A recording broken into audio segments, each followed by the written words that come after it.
ચાલો આજે વાત કરીએ પ્રાચીન ભારતના એક એવા મહાન સામ્રાજ્યની, એક એવી ગાથા જે તલવારથી શરૂ થઈ પણ એનો અંત કરુણા પર આવ્યો.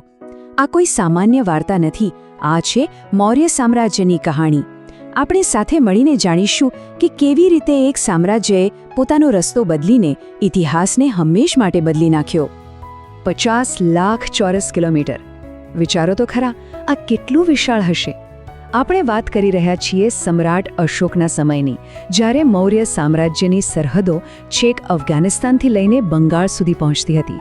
આટલી મોટી સલ્તનત, એ જ એની તાકાતનો સૌથી મોટો પુરાવો હતો. પણ અહીં એક મોટો સવાલ ઊભો થાય છે. જે સામ્રાજ્યનો પાયો જ યુદ્ધ અને જીત પર નંખાયો હોય, એ અચાનક પોતાની તલવાર મ્યાનમાં કેમ મૂકી દે? શાંતિ અને ધર્મનો રસ્તો કેવી રીતે અપનાવી લે? બસ આ જ તો એ પરિવર્તનની કહાણી છે જે મૌર્ય સામ્રાજ્યને બીજા બધાથી અલગ પાડે છે. આ આખા પરિવર્તનને સમજવા માટે આપણે થોડા પાછળ જવું પડશે, એના મૂળ સુધી. ચાલો એ લોકોને યાદ કરીએ જેમણે આ વિશાળ સામ્રાજ્યનો પાયો નાખ્યો હતો. તો આ સફર શરૂ થઈ ઈસવીસન પૂર્વે 322માં, જ્યારે ચંદ્રગુપ્ત મૌર્યએ સ્થાપના કરી અને લગભગ 137 વર્ષ સુધી આ સામ્રાજ્ય ચાલ્યું, જેનો અંત ઈસવીસન પૂર્વે 185માં આવ્યો. આ એક એવો સમયગાળો હતો જ્યારે ભારતે અભૂતપૂર્વ એકતા જોઈ. જો આ સામ્રાજ્યના મુખ્ય 4 આધારસ્તંભ હતા. પહેલા ચંદ્રગુપ્ત, જેમણે પાયો નાખ્યો. પછી એમના ગુરુ ચાણક્ય, જેમને બુદ્ધિનો ભંડાર કહી શકાય. ત્રીજા બિંદુસાર, જેમણે સામ્રાજ્યને દક્ષિણ સુધી ફેલાવ્યું. અને છેલ્લે અશોક, જેમણે આખા સામ્રાજ્યને એક નવી જ દિશા આપી. હવે કોઈ પણ મોટું સામ્રાજ્ય એની સેના અને એના વહીવટ વગર તો ટકી જ ન શકે, ખરું ને? તો ચાલો એક નજર નાખીએ કે મૌર્ય સામ્રાજ્યનું આખું તંત્ર કેટલું મજબૂત અને વ્યવસ્થિત હતું. 6 લાખ પાયદળ સૈનિકોની સેના. એ જ જમાનામાં આ આંકડો બહુ મોટો કહેવાય. આ પ્રાચીન વિશ્વની સૌથી તાકાતવર સેનાઓમાંની એક હતી. અને આ જ સૈન્યના જોરે મૌર્ય સામ્રાજ્ય આખા ભારતને એક કરી શક્યું હતું. અને વાત અહીં પૂરી નથી થતી. એમની પાસે 9000 યુદ્ધ હાથીઓ પણ હતા. જરા વિચારો તો, યુદ્ધના મેદાનમાં આ જીવતા જાગતા પહાડ જેવા હાથીઓ જ્યારે દુશ્મનો પર તૂટી પડતા હશે, ત્યારે કેવી દહેશત ફેલાતી હશે. તો સવાલ એ છે કે આટલું મોટું સામ્રાજ્ય અને આટલી મોટી સેના, આ બધું ચાલતું કઈ રીતે હતું? આનો જવાબ છે એક ગ્રંથમાં, અર્થશાસ્ત્ર. ચાણક્યએ લખેલો આ ગ્રંથ કોઈ સામાન્ય પુસ્તક નહોતો.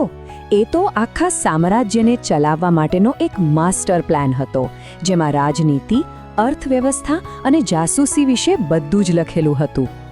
અને હવે આપણી આખી કહાણીમાં એક એવો વળાંક આવે છે જે બધું બદલી નાખે છે.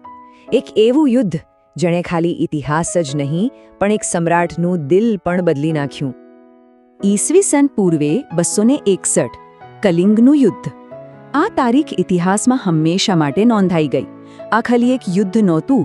મૌર્ય સેના જીતી તો ગઈ, પણ એ જીતની કિંમત બહુ મોટી હતી. યુદ્ધ પછી જ્યારે સમ્રાટ અશોકે લાખો લાશો અને વિનાશ જોયો, ત્યારે એમનું હૃદય કંપી ઉઠ્યું અને બધું જ બદલાઈ ગયું.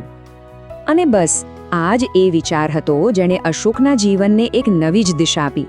એમને સમજાઈ ગયું કે અસલી જીત તલવારથી નથી મળતી, પણ લોકોના દિલ જીતવાથી મળે છે.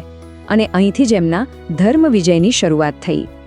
કલિંગના યુદ્ધ પછી અશોકે શસ્ત્રોથી જીતવાની નીતિ, જેને દિગ્વિજય કહેવાય, એને હંમેશા માટે છોડી દીધી. અને એની જગ્યાએ એમણે અપનાવ્યો ધર્મ વિજય, એટલે કે પ્રેમ, કરુણા અને ધર્મના માર્ગે દુનિયાને જીતવી. આ કેટલો મોટો ફેરફાર હતો, જુઓ તો ખરા. પહેલાં જ્યાં મુખ્ય ધ્યેય જમીન જીતવાનો હતો, ત્યાં હવે લોકોનું ભલું કરવું, નૈતિકતા અને અહિંસા પર જોર આપવામાં આવ્યું. આ એક ક્રાંતિકારી બદલાવ હતો. અશોકે પોતાની આ નવી નીતિને ખાલી વિચારો સુધી સીમિત ન રાખી. એમણે બૌદ્ધ ધર્મ અપનાવ્યો, હિંસા છોડી દીધી અને પોતાના સંદેશાને પથ્થરો પર કોતરાવીને સામ્રાજ્યના ખૂણે ખૂણે પહોંચાડ્યા. એટલું જ નહીં, એમણે ધર્મ મહામાત્ર નામના ખાસ અધિકારીઓ પણ રાખ્યા, જે લોકોમાં સારા સંસ્કાર અને નૈતિકતાનો પ્રચાર કરતા હતા. નવાઈની વાત તો એ છે કે હજારો વર્ષો વીતી ગયા, પણ મૌર્ય સામ્રાજ્યનો વારસો આજે પણ આપણા ભારતમાં જીવંત છે. ચાલો જોઈએ કેવી રીતે. આપણું જે રાષ્ટ્રીય પ્રતીક છે સારનાથનું સિંહ સ્તંભ, એ મૂળ સમ્રાટ અશોકે જ બનાવડાવ્યો હતો, જે એક સમયે એમના ધર્મના શાસનનું પ્રતીક હતું. એ આજે આપણા આખા દેશની ઓળખ છે. આ જ બતાવે છે કે એમના આદર્શો સમયથી કેટલા આગળ હતા. અને એટલું જ નહીં, આપણા તિરંગાની વચ્ચોવચ જે અશોક ચક્ર છે એ પણ આપણને મૌર્ય કાળની જ ભેટ છે.